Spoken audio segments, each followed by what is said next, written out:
आपसे ये कहना चाहता हूं वजीर आजम साहब कि इसके बाद कोई लाश मत देना कराची वालों को।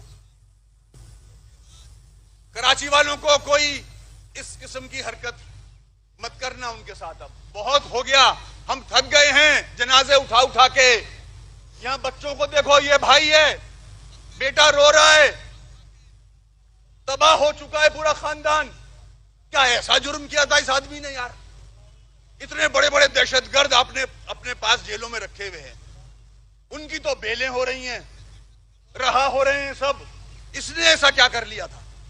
तो ये लम्हे फिक्रिया है हम सबके लिए। मैं एमक्यूएम की बात नहीं कर रहा, मैं अपने बलोच भाइयों, सिंधी भाइयों, पंजाबी भाइयों, सराइकी भाइयों, महाजरों,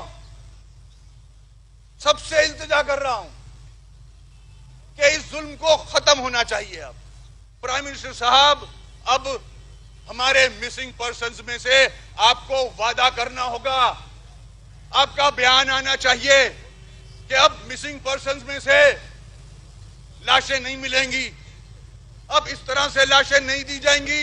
ये chief executive of the country आप हो, आपकी जिम्मेदारी है जानो माल की हिफाजत। आपको कराची के लोगों से वादा करना होगा कि अब ये लाशें नहीं मिलेंगी।